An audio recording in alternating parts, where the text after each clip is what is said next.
Good afternoon. ஃபீக்கா எப்படி இருந்துச்சு? என்ன பதிலே வரல. ஃபீக்கா சாப்பிட்டீங்களா இல்லையா? நேரம் டீ குடிச்சதுக்கு எனர்ஜெட்டிக்கா இருக்கணும். எனர்ஜி எல்லாம் போன மாதிரி பதில் வருது. சாப்பிட்டுட்டு இருக்காங்கம்மா. Okay fine. ஓகே, இப்போ நடக்க போகிற ஈவெண்ட் என்னன்னு உங்களுக்கே தெரியும். பட்டிமன்றம். பட்டிமன்றம்னா உங்க எல்லாருக்கும் என்ன நிகழ்வு ஞாபகம் வரும்? யா, சாலமன் பாப்பையாவோட இடத்தை ரீப்ளேஸ் பண்றதுக்கு இப்போ இங்க செந்தில் ஐயா இருக்காரு. ஓகே, நம்ம வீட்டில் அழகா அம்மா அப்பெல்லாம் பொங்கல் பொங்கிட்டு சன் டிவி ஆன் பண்ணி சாலமன் பாப்பையாவோட பட்டிமன்றத்தை பார்க்குற மாதிரி ஃபீக்கா சாப்பிட்டு வந்துட்டோம். இப்போ நம்ம செந்தில் ஐயாவோட பட்டிமன்றத்தை பார்க்கலாம். ஓவர் டு செந்தில் ஐயா.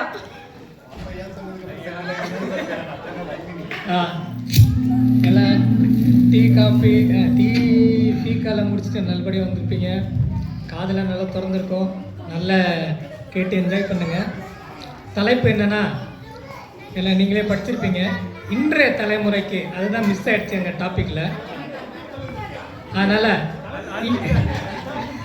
நம்ம இந்த டாபிக் வந்து தலைமுறையாக எல்லாத்தையும் பேசியிருப்பாங்க. 50லேருந்து 60 70லேயும் பேசியிருப்பாங்க. இப்போ 2K ஆகிடுச்சு. இப்பயும் நம்ம இந்த டாபிக் பேசுகிறோம். அதனால் ஒரு சின்ன அடிஷன். இன்றைய தலைமுறைக்கு எது சிறந்தது, கூட்டு குடும்பமா இல்லை தனி குடுத்தனமா? நீங்கள் எல்லாம் கெஸ் பண்ணுறீங்களா? இவங்க எதுக்கு பேசுகிறாங்க, இவங்க எதுக்கு பேசுகிறாங்கன்னு? இந்த சைடில் இருக்கவங்க எதுக்கு பேசுகிறாங்க தெரியுமா? இந்த பக்கம் இவங்கெல்லாம் ஜாயிண்ட் ஃபேமிலிக்கு பேச போகிறாங்க. இவங்கெல்லாம் கூட்டு குடும்பத்துச்சு தனி குடும்பத்துக்கு பேச போகிறாங்க. அப்பயே தெரிஞ்சிருக்கும் இவங்கள வந்து யாருக்கு சப்போர்ட் பண்ண போகிறாங்க, யார் ஒய்ஃபெல்லாம் பயந்து அவங்களுக்காக பயந்து பேச போகிறாங்க. ஒரே ஒரு சிங்கம் இங்கே இருக்காங்க. அதனால் அவங்களோட வாய்ஸ் தான் அதிகமாக இருக்க போகுது. ஸோ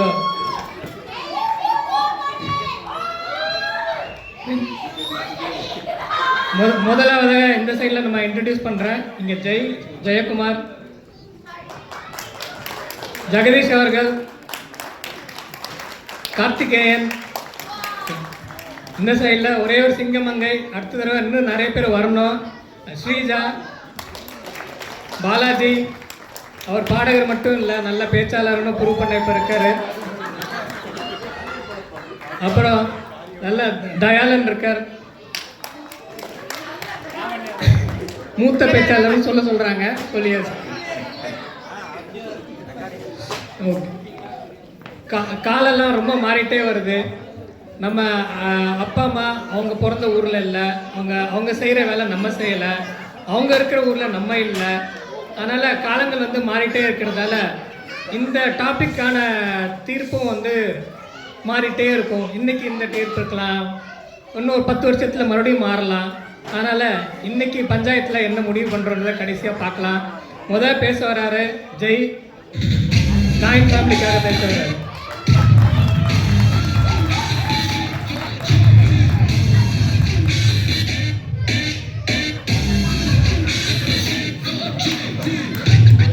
ஜாயிண்ட் ஃபேமிலி குரூப் தான் வந்து கடுமையாக ப்ரிப்பரேஷன் பண்ணியிருக்காங்க.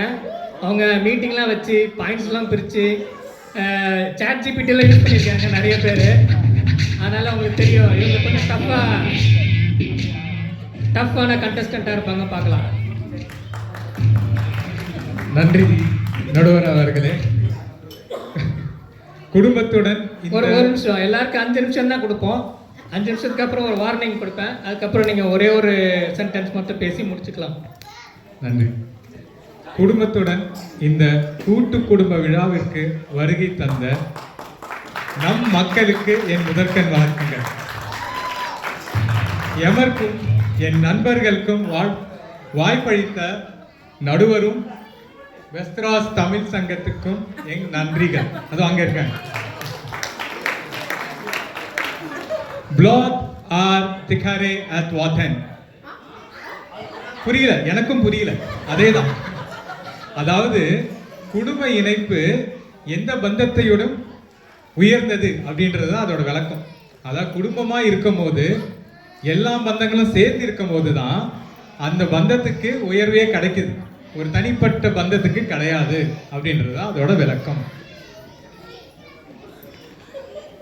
முதல்ல கூட்டு குடும்பம்னா என்ன, இதுக்கான விடை எல்லாரும் தேடிக்கொண்டு தான் இருக்கிறோம். நம்ம நடுவர் சொன்ன மாதிரி ஒவ்வொரு தலைமுறைக்கும் அது மாறிக்கொண்டு தான் இருக்கிறது. கூட்டு குடும்பம்னா தலைமுறைகள் சேர்ந்து ஒன்றாக வாழ்வதுதான் கூட்டு குடும்பம். அதாவது தலைமுறைகள் சேர்ந்த அனுபவத்தை சேர்த்து வாழ்வதுதான் கூட்டு குடும்பம். அதுதான் கூட்டு குடும்பம். தட்டலாம் கை தட்டலாம். தலைவர் அவர்களே, கூட்டு குடும்பம் வளரும் தலைமுறைக்கு ஒரு பயிற்சி மேடை. இது நான் ஆணித்தனமா சொல்றேன். ஏன்னா ஒரு குழந்தை வளரும் போது குடும்பத்தில் பல்வேறு தலைமுறைகள் பல சொந்தங்களை சந்திக்கும் போது அது ஒரு பயிற்சி மேடையாக ஆகிறது. உதாரணத்துக்கு பள்ளியை எடுத்துப்போம். பள்ளியில வாத்தியார், விதவிதமான வாத்தியார்கள், விதவிதமான டீச்சர், நாட்டாமை டீச்சர், அதுக்கப்புறம் நம்ம நிஷா டீச்சர் கூட சந்திக்கிறாங்க. ஆனா இதுக்கெல்லாம் முன்னாடி அப்பா, அம்மா, தாத்தா, சித்தப்பா, அம்மா, இந்த மாதிரி பல பேரோட அனுபவத்தை அவங்க பயில்றாங்க. இது எங்க கிடைக்கும்? கூட்டு குடும்பமா இருந்தாதான் அந்த மேடையில கிடைக்கும். அப்புறம் உங்க மனைவி, உங்க மாமியார் ரொம்ப மிஸ் பண்றாங்க.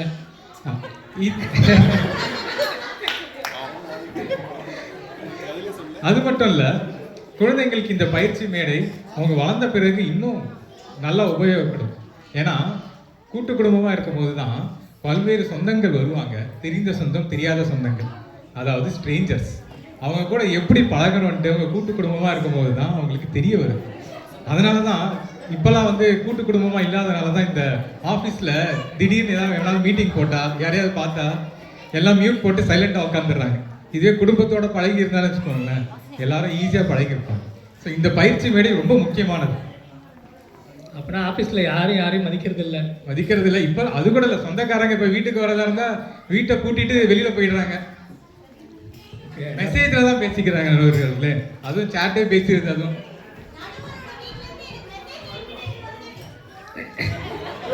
அது தனி பஞ்சாயத்தை நம்ம வச்சுக்கலாம். அப்புறம்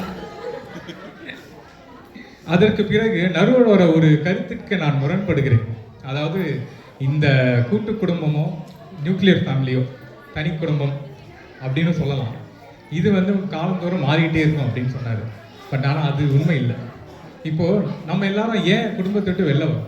வேலை, அறிவு வேணும், அறிவு வளர்க்குறதுக்காக, வாய்ப்புகள், இதெல்லாம் ஏன்? ஏன்னா நம்ம இடத்துல இல்லை. இது ஏன் இல்லை? இதை யாரும் கேள்வி கேட்கறது இல்லை. இது ஏன் நம்ம நாட்டில் முக்கியமாக இல்லை? நம்ம ஏன் வெளியில் போகிறோம்? இதெல்லாம் நம்ம நாட்டில், நம்ம வீட்டிலேயே நம்மளுக்கே ஒன்றா கிடச்சா ஏன் நம்ம வெளில போகிறோம்? கூட்டு குடும்பமாக அனுபவத்தோடு சேர்ந்து நிறைய வளர்த்துக்க போகிறோம். தொழில்நுட்பம் நிறைய வளருது, குளோபலைசேஷன் சொல்லிட்டோம். ஆனால் மனிதனை பொருளாக தான் மாற்றிருக்கு தவிர அந்த மனிதனுக்கு தேவையான பொருள் அவனுக்கு வரவேற்கிறது இல்லை. ஸோ இதுக்கான ஒரு குளோபலைசேஷனோ இந்த மாதிரி ஒரு விஷயமோ மனிதனுக்கு உபயோகப்படாமல் தான் போகுது, மனிதனை ஒரு கமாடிட்டியாக மாற்றுது. ஆனால் எனக்கு ஒரு பெரிய குறிக்கோள் என்னன்னா, ஒரு நாடும் கூட்டு குடும்பத்தை வளர்ப்பது, அதாவது கூட்டு குடும்ப கலாச்சாரத்தை வளர்ப்பது ஒரு கொள்கையை எடுத்துக்கொண்டால் ஒரு நாட்டுக்கான ஸ்ட்ராட்டஜி அது மாறிச்சுன்னா அப்போ நாடு வளரும். ஏன்னா அதை சார்ந்து நம்ம சால்வ் பண்ண வேண்டிய பிரச்சனைகள் அவ்வளோ இருக்கு.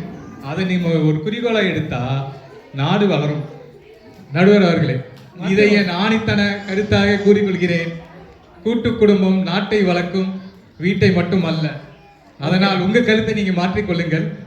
அதையும் நாம் கூறிக்கொண்டு என் உரையை இத்துடன் முடித்துக்கொண்டு என் நண்பர்களிடம் மற்ற பதில்களை தேட சொல்கிறேன். சிந்தியுங்கள், சிறப்பாக வாழ்க்கை உண்டு. வணக்கம்.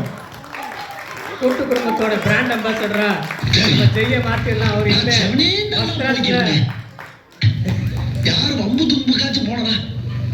கௌரவம்னு கௌரவத்தையே ஆரம்பிச்சிட்டீங்களா?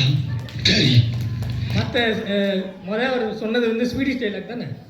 ஆமாம், நான் ஸ்வீடிஷ் தான். அதனால் எந்த மொழி நினச்சிக்கன்னு பயப்பட வேண்டாம். நடுவர்களே, சார்ஜிட்ட கேட்டேன், சேட்டை கண்டுபிடிச்சி எல்லாம் தனியாக தான் இருக்கான். அவனுக்கு குடும்பம்னா என்னன்னு தெரியல, அதுக்கு குடும்பம்னா என்னன்னு தெரியல. அதுதான் பிரச்சனையாக போச்சு. ஓகே, இப்போ ஜெய் பேசுனது ரொம்ப போர் அடிச்சுக்குன்னு யாரெல்லாம் நினைக்கிறீங்களோ அவங்க தனிப்படுத்தணும் விரும்புங்க. அப்படின்னா இவங்கள நீங்கள் தான் சப்போர்ட் பண்ணணும். சிங்கமங்கை, இங்கே ஒரே சிங்கமங்கை பேச வர்றது ஸ்ரீஜா அவர்கள்.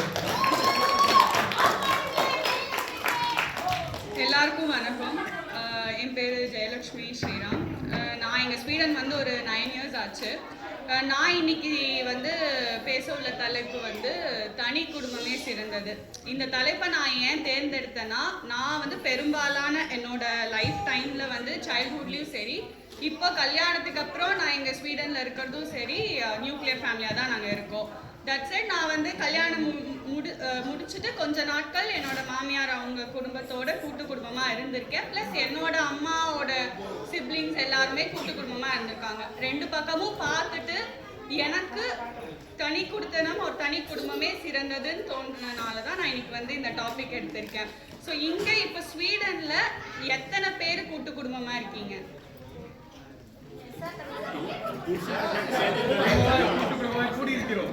இந்த மாதிரி நிகழ்ச்சிகள்ல ஆப்வியஸா கூடி இருக்கோம். ஆனா எல்லாம் கூட்டு குடும்பமா வாழ்றோமா? பிராக்டிக்கலா பார்த்தோம்னா விசால இருந்து ஒரு ஃபினான்ஷியல் எலிமெண்ட்ல இருந்து ஒரு ஸ்பேஸ்ல இருந்து பல கன்ஸ்ட்ரெயின்ஸ் வரும். ஸோ இப்போ ஆப்பனண்ட் அவர் சொன்னார், இந்த மாதிரி வந்து நம்ம இந்தியாவில் இதெல்லாம் கிடைச்சிருந்தா நம்ம கூட்டு குடும்பமா இருந்திருப்போம். அங்க இல்லாதனால நம்ம முன்னேற்றத்துக்காக நம்ம அந்த கூட்டு குடும்பத்தை விட்டு தனி குடும்பமா வந்திருக்கோம். ஸோ அதுலயே கிளியரா தெரியுது, நம்மளோட கோல்ஸை அச்சீவ் பண்ணணும்னா நம்ம நியூக்ளியர் ஃபேமிலி செட்டப்ல இருந்தாதான் இன்னும் ஃபாஸ்டா ஒரு ஈஸியா பண்ண முடியும். எல்லா இடத்துலயும் நம்ம கூட்டு குடும்பமா இருக்கணும்னு நினைச்சோம்னா கண்டிப்பா வந்து அதுல சில பல டிஃபிகல்டிஸ் இருக்கலாம். ஸோ அதனால நம்மளோட growthக்கான இம்பேக்டும் ஏற்பட வாய்ப்பு இருக்கு. இப்போ நிறைய பேர் இங்க நம்ம ஸ்வீடனுக்கு எதுக்கு வந்திருக்கோம்? ஒன்று ஃபினான்ஷியலா செட்டில் ஆகணும், இல்லை மாஸ்டர்ஸ் படிக்கணும், இல்லை ட்ரீம் ஜாப் வரணும் அப்படிங்கிறதுக்காக தான் நம்ம ஸ்வீடன் வந்திருக்கோம், அப்ராட் போகிறோம். ஸோ இது எல்லாமே வந்து நம்ம கூட்டு குடும்பத்தை விட்டு தனியாக வந்தனால மட்டும்தான் நம்மளால வந்து அச்சீவ் பண்ண முடிஞ்சது. ஸோ இந்தியாவிலே இருந்தீங்கன்னா அப்படின்னா மாமியார் கூட தான் இருந்திருப்பீங்களா? அது வந்து அப்போ சிச்சுவேஷன் பொறுத்து. அங்கே ஒரு வேளை நாங்கள் மாமியார் இருக்கிற இடத்துல எங்களுக்கு நல்ல வேலை நல்ல சம்பளம் இருந்திருந்தா டெஃபினட்டாக நாங்கள் வந்து ப்ரிஃபர் பண்ணியிருப்போம். இவ்வளோ நேரம் ரெக்கார்ட் பண்ணிட்டு இருந்த ஸ்ரீராம் இப்போ மட்டும் ஸ்டாப் பண்ணிட்டாரு. ஓகே, போட்டேன்.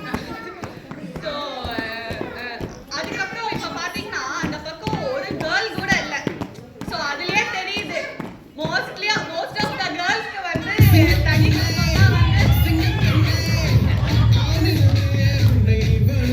இது வந்து என்னோட டீம்மேட் சொல்லி கொடுத்த பாயிண்ட். அப்பனா நீங்களாம் வீட்டுக்கு போய் அடி வாங்க போறீங்க நீங்க நைட்டு.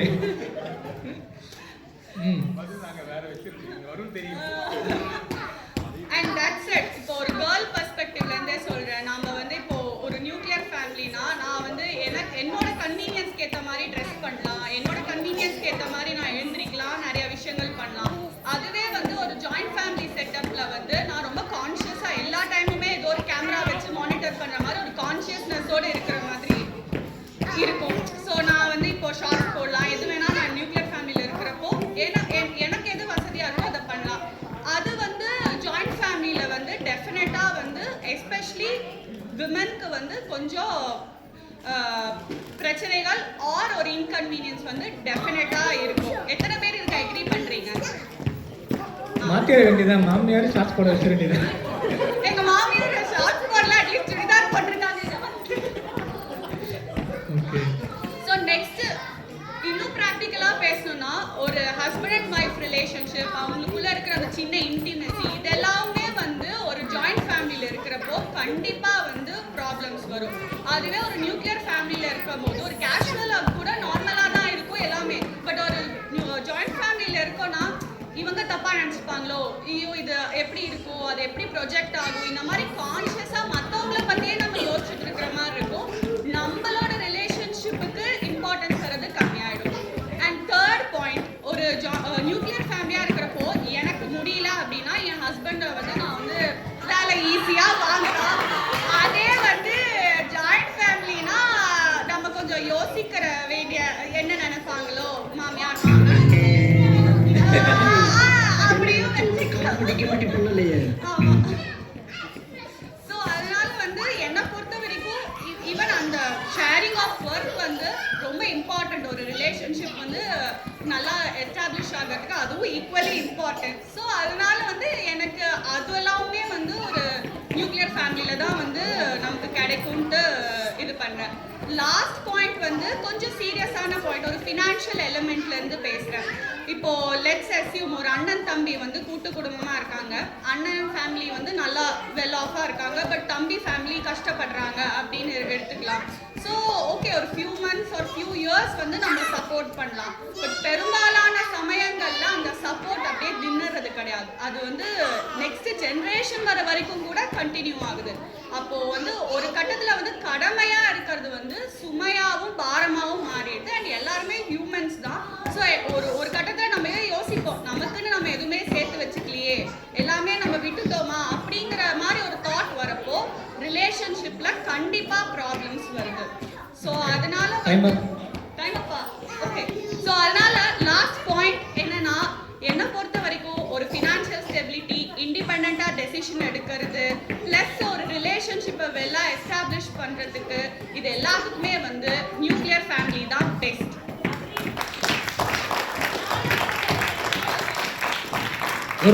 ஒரு பெண்ணா அவங்களோட பார்வையை தனி குடும்பத்துக்கு அவங்களோட சப்போர்ட்டை நல்லா தெரிவிச்சிருக்காங்க. அது வந்து இங்கே இருக்கவங்க எல்லாரும் அக்ரி பண்ணுறீங்களா? பெண்கள் ஓ இல்லை, பெண்கள் தான் இன்னும் கொஞ்ச நாளில் மாமியார் போகிறீங்களா நீங்கள்? சரி, அப்போ என்ன இவங்க இப்போ பேசிட்டாங்க, இனிமேல் வர்றதெல்லாம் கவுண்டராக தான் இருக்க போகுது. அதனால் இப்போ அங்கே ட்ரைனிங் நடக்குது. இப்போ கவுண்டர் இங்கே பாயிண்ட் சொல்லி கொடுக்குறாரு. அடுத்து பேச வர்றாரு ஜெகதீஷ் அவர்கள். ஜம்ப் ஆயிடுச்சா? கார்த்திகேயன்.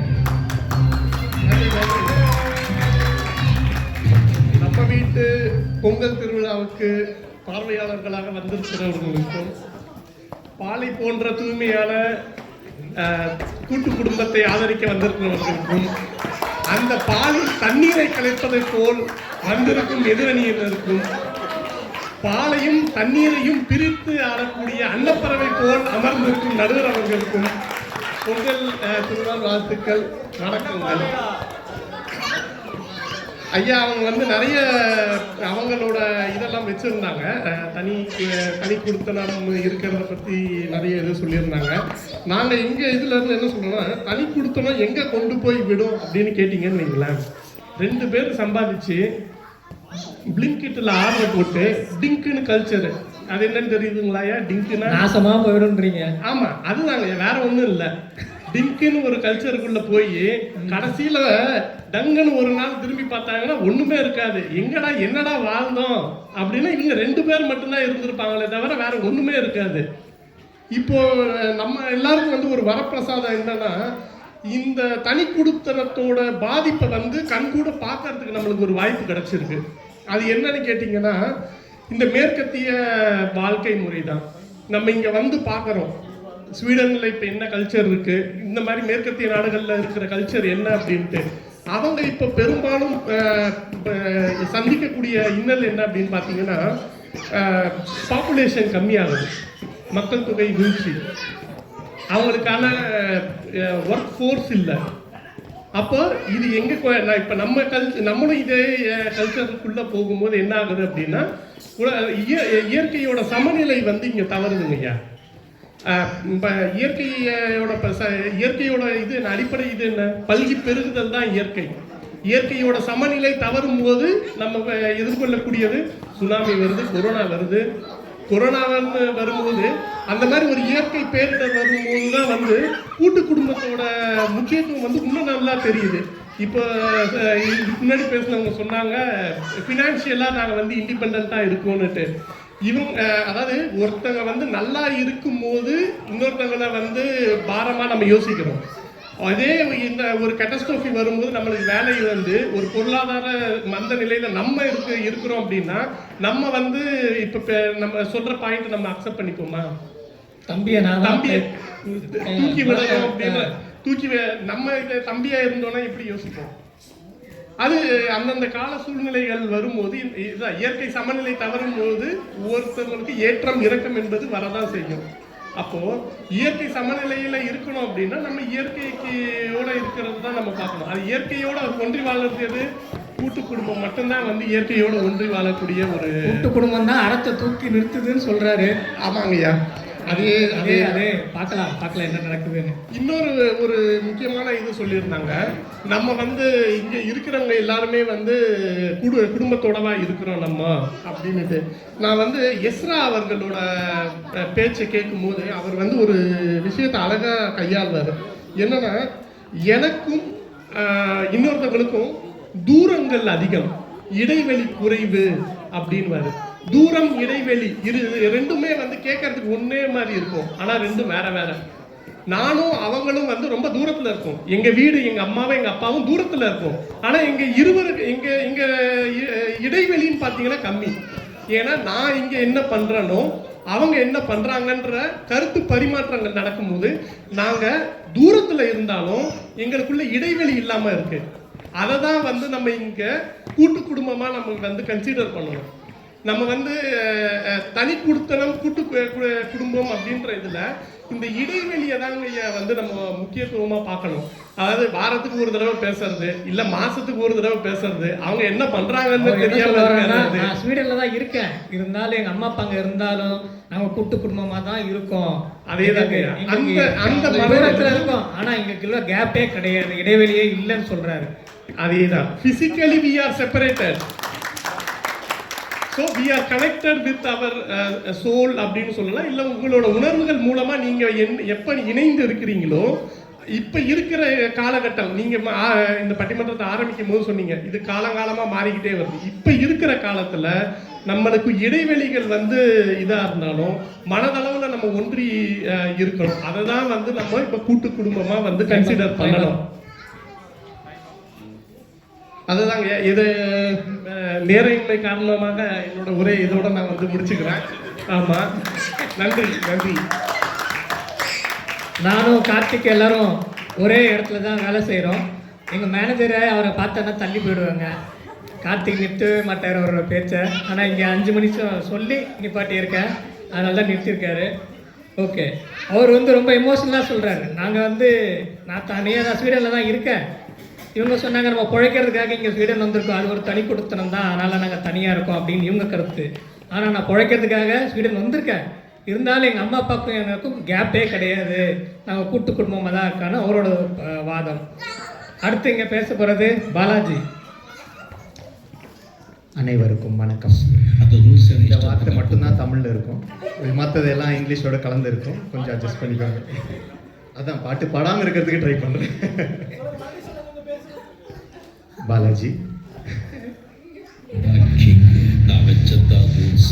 அந்த ரூல்ஸ் எனக்கு இஷ்டத்துக்கு அப்பப்போ மாற்றிட்டே இருப்பேன். அது கப்சிப்படி கேட்டு ஃபாலோ பண்ணுறேன். அதை விட்டுட்டு ஏதாவது அடாவடி தலைப்படி நினைச்ச உன்னை கண்ட துண்டமாக வெட்டி கழிச்சு போட்டுருவேன். இப்போ நான் பேச வேண்டிய பல விஷயத்த வந்துட்டு கார்த்திகேயனே பேசிட்டாரு. ஆனால் அதான் வரேன், நான் சொல்கிறேன். முதல்ல நடுவர் அவர்கள் ஆரம்பத்திலே சொன்னார், அந்த டீம் பலமாக ப்ரிப்பேர் பண்ணியிருக்காங்க, சாட் ஜிபிடிலாம் யூஸ் பண்ணியிருக்காங்கன்னு. ஏன்னா ஆர்டிஃபிஷியல் இன்டெலிஜென்ஸை யூஸ் பண்ணால் தான் அதுக்கு பாயிண்ட்ஸை தேட முடியும். நாங்கள் நார்மல் இன்டெலிஜென்ஸை யூஸ் பண்ணியே பாயிண்ட்ஸை ரெடி பண்ணிட்டு வந்துருக்கோம். ஸோ அதனால் நாங்கள் பேச வந்தது அது நடுவில் வந்துட்டு பால் தண்ணின்னு சொன்னாங்க. பால் 2 நாள் வெளியே வச்சா கெட்டு போயிடும், நாங்கள் தண்ணியாகவே இருந்துக்கிறோம், எப்போவுமே கெடாமல் எங்கே இருந்தாலும் வந்துட்டு ஒரே மாதிரி. இதில் நாங்கள் இந்த சிறு குடும்பம், தனி குடும்பம் இதை சொல்கிறப்போ எப்போவுமே நாங்கள் ரெஸ்பான்சிபிலிட்டியை வந்துட்டு இக்னோர் பண்ணுறதுக்கு பார்க்கல. நம்ம இன்ஃபேக்ட் சொல்ல போனால் தனி குடும்பம் சிறு குடும்பமுக்கு ரெஸ்பான்சிபிலிட்டி இன்னும் ஜாஸ்தி. ஏன்னா இருக்கிற எல்லா வேலையும் வந்துட்டு இன்னொருத்தர்கிட்ட யார்கிட்டையும் கொடுக்க முடியாது. இது அவங்க பார்த்து பிளம்பரை கூப்பிடணுமா, வீட்டை சுத்தம் பண்ணணுமா, எதாக இருந்தாலும் அந்த 2 பேர் வந்துட்டு எல்லாத்தையும் செய்யணும். அப்படி பார்க்குறப்போ குழந்தைங்களுக்கும் ஒரு எடுத்துக்காட்டாக இருக்கும், நம்ம வேலையை நாம தான் செய்யணுன்ட்டு. இதெல்லாம் வந்துட்டு பாட்டி செஞ்சுருவாங்க, அதெல்லாம் வந்துட்டு தாத்தா செஞ்சுருவாங்க, இதை கூப்பிடணுன்னா அவங்க பண்ணிப்பாங்கங்கிற மாதிரி எதையும் நம்ம விட முடியாது. ஒரு விஷயத்த ஒரு வீட்டில் அசைச்சு வைக்கணும்னா அது 2 பேர் வீட்டில் இருக்கிறது தான் பண்ண முடியுமே வழியாக வேறு யாரும் பண்ண முடியாது. அது வந்துட்டு ஒரு பெரிய ரெஸ்பான்சிபிலிட்டி, பசங்களுக்கும் ஒரு எடுத்துக்காட்டாக இருக்கும். கூடவே இந்த தூரத்தில் இருந்தாலும் வந்துட்டு நாங்கள் கூட்டு குடும்பமாக இருப்போம் சொல்லிட்டு சொன்னார். நாங்கள் அதையே தாங்க சொல்ல வரோம், வேறு எதுவுமே சொல்ல வரல. தூரத்தில் இருந்து கூட்டு குடும்பமாக இருந்துப்போம் தான் சொல்ல வரோம். நாங்கள் டெய்லி வந்துட்டு நாங்கள் பெரியவங்களோட அன்பும் ஆதரவும் வேண்டான்ங்கிறது எப்போவுமே சொல்லலை. அவங்களுக்கு கொடுக்க வேண்டிய ஆதரவும் சரி, அங்கே அவங்கக்கிட்ட இருந்து பெற வேண்டிய அன்பும் சரி, எல்லாமே தான் இருக்க போகுது. ஆனால் அவங்களோட டெய்லி சூப்பர்விஷன் வேண்டான்னு சொல்லி தான் நம்ம சொல்கிறோம். அதுக்கு நாம் தனியாக இருக்கிறது வந்துட்டு நம்மளோட ப்ரைவசிக்கு அது இம்பார்ட்டன்ட் சொல்கிறோம். அவங்களோட கைடன்ஸ் வந்துட்டு டே டு டே வந்துட்டு இன்றைக்கி என்ன சமைச்ச, நாளைக்கு என்ன சமைக்க போகிறேன்னு கேட்குறதுல தான் கைடன்ஸ் இருக்குன்னு கிடையாது. அதை தான் நாங்களும் வந்துட்டு சொல்ல வரோம். தூரமாக இருக்கிறதுங்கிறது கருத்தில் வந்துட்டு தூரமாக இருக்கிறதுன்னு கிடையாது. எங்களுக்கு சுதந்திரம் வேணும். அந்த ப்ரைவசியை தான் நமக்கு இப்போ இருக்கிற காலகட்டத்தில் ப்ரைவசிங்கிறது வந்துட்டு ஆடம்பரம் கிடையாது, அத்தியாவசியம். ஒரு கப்பலோட இது நார்மல் இன்ட்ராக்ஷன்ஸுக்கு, சண்டைக்கு, எல்லாத்துக்குமே வந்துட்டு அவங்களோட புரிதலுக்கு கூட வந்துட்டு ஒரு தனி ஸ்பேஸுங்கிறது வந்துட்டு ரொம்ப இம்பார்ட்டண்ட். ஏன்னா அவங்க மற்றவங்க வந்துட்டு சண்டை மூட்டி விடுவாங்கன்னு கிடையாது. அவங்களோட opinion some are the other way இவங்க 2 பேரையும் எஃபெக்ட் பண்ணிகிட்டு இருக்கும்.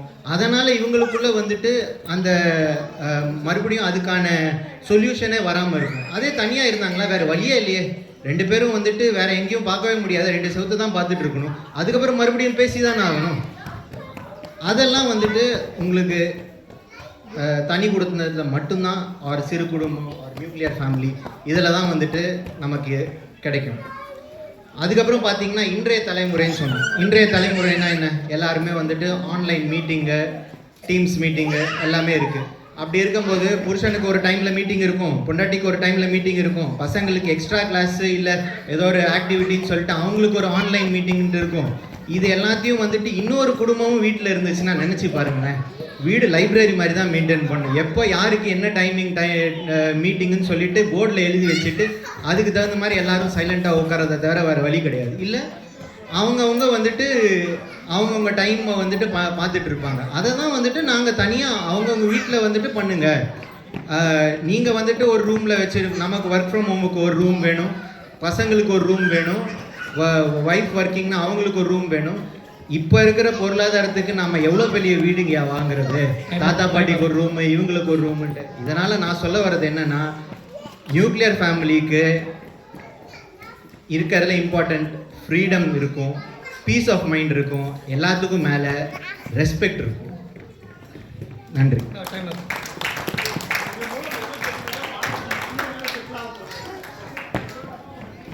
எங்களுக்கு அந்த காலத்து மாதிரி ரொம்ப பழைய காலத்து, ரொம்ப பழைய காலத்தில் சொல்கிறேன். 12 வயசில் கல்யாணம் பண்ணி வச்சுட்டு அப்புறமா அவங்களுக்கு வந்து வாழ தெரியாமல் இருக்கும், அவங்கள ஒரே வீட்டில் வச்சு வளர்த்தாங்க. புருஷன் பொண்டாட்டிகளோடு அம்மா அப்பா வளர்த்தாங்க. ஆனால் இப்போல்லாம் எங்களுக்கு 25 மேலே தான் கல்யாணம் பண்ணுறீங்க, 32 தான் கல்யாணம் பண்ணுறீங்க. அப்படிலாம் இருக்கும்போது இன்னும் நீங்கள் கல்யாணம் பண்ணி வச்சுட்டு எங்களுக்கு நீங்கள் கிளாஸ் எடுக்கணுமா? எங்களுக்கு எங்களை பார்த்துக்க தெரியும், நாங்கள் எங்கள் முடிவு எடுத்துக்கிறோம், எங்கள் பொருளாதாரத்தை நாங்கள் பார்த்துக்கிறோம், எங்கள் குழந்தைங்களை எப்படி வளர்க்கணும் எங்களுக்கு தெரியும். நாங்கள் ஒன்றும் 12 வயசுலேயே கல்யாணம் பண்ணிக்கல, உங்கள் தலைமுறை தாத்தா பாட்டி பூட்டன் மாதிரி எங்களுக்கு எல்லாம் பார்த்துக்க தெரியும்ட்டு சொல்கிறாரு பாலாஜி. இப்போ கடைசியாக இவங்களை மொத்த வாதத்தையும் வைக்க போகிறாரு நம்ம ஜெகதீஷ். அனைவருக்கும்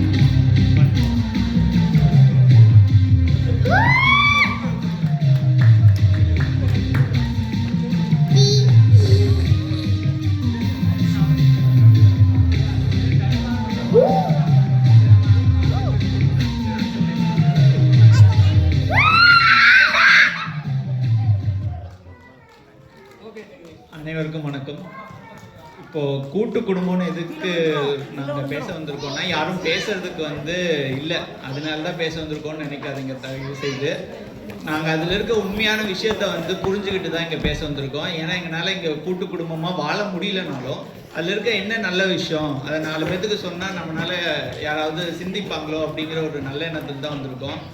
இப்போது கூட்டு குடும்பமாக இருக்கிறது எதுக்கு, நம்ம எல்லாருமே ஒன்றா இருக்கிறது எதுக்கு, இன்னொரு சந்ததியை வளர்க்கணும், அந்த மாதிரி தான். ஸோ குழந்தை வளர்ப்பு எங்கே சுலபமாக இருக்கும் அப்படின்னு பார்த்தீங்கன்னா, தாத்தா பாட்டி இருக்க வீட்டில், இல்லை அத்தை மாமா இருக்க வீட்டில், அந்த வீட்டில் வளர்கிற குழந்தைகள் தான் நல்லா வளர்கிறாங்கன்னு சொல்லி நான் சொல்ல, பேராசிரியர் பண்ண ஆராய்ச்சியிலேருந்து வந்த முடிவுகளின் பேரில் குழந்தைய வளர்க்குறத விட குழந்தை எந்த இடத்துல வளர்கிறாங்கன்னு பார்த்தீங்கன்னா, தாத்தா பாட்டியோட அனுமதிப்புலையும் இல்லை மாமா அத்தை இருக்க இடத்துலேருந்து வர்றவங்க தான் நல்லா வளர்கிறதா சொன்னாங்க. இப்போ தனி சுதந்திரம்னு சொல்கிறாங்க. இப்போ குழந்தைக்கும் எனக்கும் தனி சுதந்திரம் வேணும்னு சொல்லி கேட்குறாங்க, குழந்தைகளும் தனி சுதந்திரம்னு சொல்லி கேட்குறாங்க. இப்போ பாலாஜி அவர்கள் சொல்லல, அதுதான் முக்கியமாக அவர் சொல்கிறதே வந்து ஒரு 10 வயசோ 5 வயசோ வந்ததோ அந்த குழந்தைய தனி சுதந்திரம் வேணும்னு சொல்லிட்டு போயிடலாம். அதுதான் மேற்கத்திய வாழ்க்கை முறை தான் அவங்க வந்து ரொம்ப அதிகமாக ஆதரித்து பேசுகிறாங்க. ஆனால் மேற்கத்திய வாழ்க்கை முறை இருந்துச்சுன்னா நாம் ஏன் இங்கே கூடியிருக்கணும்? நம்ம கூடியிருக்கவே தேவையில்லையே. ஏன்னா மேற்கத்திய வாழ்க்கை முறையில் வந்து இந்த மாதிரி எல்லாரும் ஒரு கல்ச்சுரலான விஷயத்துக்காக நம்ம கூடி பேசணும்னு இல்லைல்ல. அப்போ வந்து தனி குடும்பமாக இருக்கிறத வந்து நம்ம கட்டாயத்தின் பேர்லையோ இல்லை வந்து ஒரு தொழிலுக்காகவோ படிப்புக்காகவோ வேலைக்காகவோ வந்து பண்ணுறது வந்து தவிர்க்க முடியாத விஷயம். நம்ம அதுக்குள்ளே போக விரும்பல. ஆனால் வந்து உங்களுக்கு வாய்ப்பு இருக்குது, இருந்தாலும் நான் தனியாக போய் தான் இருப்பேன் அப்படின்னு நினைக்கிறது நீங்கள் கொஞ்சம் யோசிச்சு தான் பார்க்கணும். ஏன்னா நமக்கும் வயசாகும், நம்ம அப்பா அம்மாவுக்கும் வயசாகும். இதுக்குள்ளே ரொம்ப கஷ்டமான விஷயம் என்னென்னா, உங்கள் அப்பா அம்மாவுக்கு வயசாகிறது நீங்கள் கண்ணால் பார்க்கும்போது தான் அந்த யதார்த்தம் வந்து வரும். அவங்களுக்கு திடீர்னு உடம்பு சரியில்லாமல் போகும், திடீர்னு ஆஸ்பத்திரி போவாங்க, ரொம்ப முடியாமல் போகும். ஆனால் நாம் நம்மளோட தாத்தா பாட்டியெல்லாம் பார்த்து வளர்ந்துருக்கோம், அதனால அந்த புரிதல் வந்து நமக்கு இருக்கும். ஆனால் தனி குடும்பத்தில் வளர்கிற இந்த காலத்து பிள்ளைங்களுக்கு அந்த அனுபவமே இல்லை அப்படின்னா வந்து என்ன பண்ணுறது? அதுக்கப்புறம் ஸ்ரீஜா சொன்னாங்க அண்ணன் தம்பி கடன் சுமை அதெல்லாம் அதிகமாகும் அப்படின்னு சொல்லிட்டு. எவ்வளோ பொண்ணுங்களை வந்து கட்டி கொடுக்கறதுக்கு அண்ணனோ தம்பியோ எவ்வளோ கடன் வாங்கிட்டு வந்து எவ்வளோ சிக்கல் இருக்காங்க. அந்த சுமையெல்லாம் அவங்களுக்கு கண்ணுக்கு தெரியாது. ஏன்னா அண்ணன் தம்பிக்குள்ளே இருக்கிறது தான் பிரச்சனையா.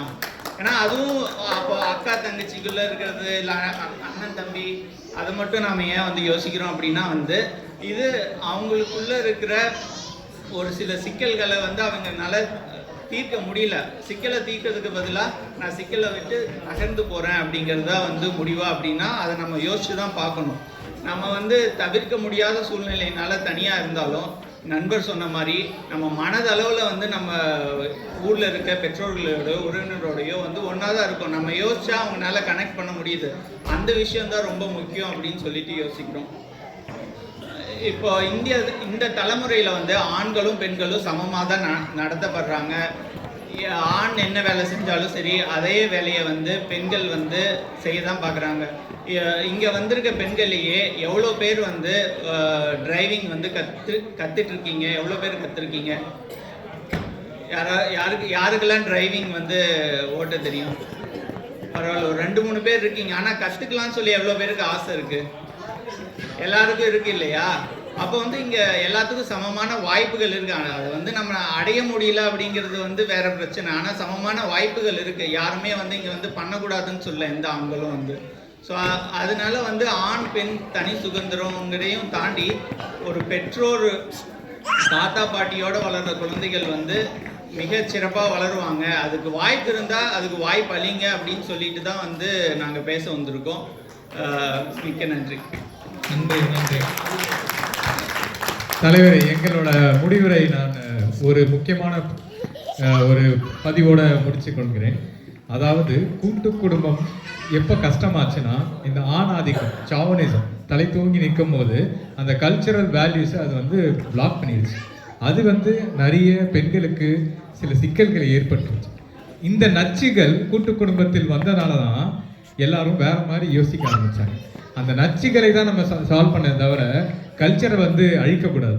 ஸோ நாங்கள் எங்கள் முடிவுரை கலாச்சாரத்தும் அழிக்காதீர்கள், பிரச்சனைகள் வரும், அதை முயன்று அதை தீர்க்க பாருங்கள்.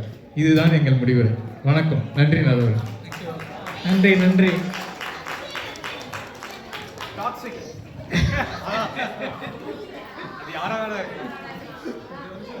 ஆக மொத்தம் ஜெய் என்ன சொல்லியிருக்காரு அப்படின்னு நான் நினைக்கிறேன்னா, நம்ம இன்னைக்கு எப்படி நல்லா இருக்கோம், நம்மளை வந்து தாத்தா பாட்டி அரவணைச்சு வளர்த்தாங்க, நமக்கு அறிவுரை சொல்லி கொடுத்து தாத்தா பாட்டிங்க தான், நம்ம அவங்களோட அரவணைப்பில் வளர்ந்துருக்கோம், அதனால தான் நம்ம நல்லா இருக்கோம். அதே மாதிரி நம்ம குழந்தைங்க நல்லா இருக்கணும்னா அவங்களுக்கு அவங்க தாத்தா பாட்டி வேணும் அப்படின்ற மாதிரி ஒரு சுருக்கத்தை சுற்றி விட்டுருக்காரு. கடைசியாக எல்லாருக்கும் கவுண்டர் கொடுக்குற மாதிரி நம்ம தயால வர போகிறாரு. கவுண்டர் கிங் தயால. இன்னைக்கு அடிக்கிற அடியில மூச்சு போறையெல்லாம் பஞ்சராயம். நீ பாக்குறீங்க சகல அடிய பார்த்ததுங்க அப்படிங்கிறத மட்டும் நீ இன்னைக்கு பாக்க.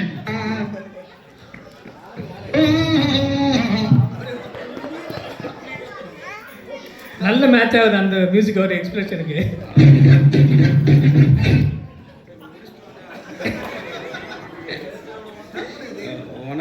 ஓகே, எனக்கு அந்த அளவுக்கு பேச வராது. தெரிஞ்ச பாயிண்ட்ஸை மட்டும் சொல்கிறேன். ஓகேங்களா? அவர் ஸ்டார்டிங்கில் ஒரு ப்ரொவர்ப்னு சொன்னார். அது என்ன ப்ரொவர்ப்னு? அவர் சொன்ன ப்ரொவர்ப்லேயே வந்து பார்த்தீங்கன்னா கூட்டு குடும்பத்தை வச்சு ஸ்டார்ட் பண்ணல, குடும்பம்னு சொல்லி தான் ஸ்டார்ட் பண்ணியிருக்கிறாங்களே. அப்போனா அவங்களே எங்களை தாங்க சப்போர்ட் பண்ணி சொல்லியிருக்காங்க. First point. ஓகேங்களா? அடுத்தது ஒரு கூட்டு குடும்பத்தில் வந்து நல்ல படிப்பை ஒரு பயிற்சியாக தருவாங்க, நல்ல ஒத்துமையை பயிற்சியாக தருவாங்க. அதை மட்டும் தரதில்லை, எப்படி சண்டை போடணும்னு பயிற்சி கொடுத்துருவாங்க அதுலேயே. ஆக்சுவலாக இதில் ரொம்ப டேஞ்சரஸ் பிளேஸ் எது தெரியுங்களா? ஒரு வீட்டுக்குள்ளே நடுவரே சொல்லுங்கள். டேஞ்சரஸ் பிளேஸா? ஒரு வீட்டுக்குள்ள டேஞ்சரஸ் பிளேஸ் எது தெரியுங்களா? கிச்சன். கிச்சன் ஆயுதங்கள் நிறைய இருக்குன்றதால அடி வாங்கிருக்கீங்களா? இல்ல, இது ஆக்சுவலா அதுவும் ஆமா. ஏன்னா கிச்சன்ல தான் பாதி பிரச்சனை ரெடி பண்றாங்களே. ஓகேங்களா? இதுலயே ரொம்ப டேஞ்சரஸ் உறவுகள்ல எதுன்னு பார்த்தீங்கன்னா, ஒரு அம்மாவா இருக்கும்போது பெரிய பிரச்சனை கிடையாது, மாமியாராக மாறினதான் டேர்ன் ஓவர் ஆகுறாங்க. ஓகேங்களா? அடுத்தது நாத்தனார். செகண்ட் ரேங்க் கோஸ் டு நாத்தனார். மூணாவது ரேங்க்கு நம்ம கூப்பிட்டு வர லிட்டில் பிரின்சஸ். 3 பேருமே கொஞ்சம் ரகமாக தான் போவாங்க. யாராவது ரெக்கார்ட் பண்ணிட்டீங்களா? இல்லை, நான் ஆல்ரெடி டிஸ்க்ளைமர்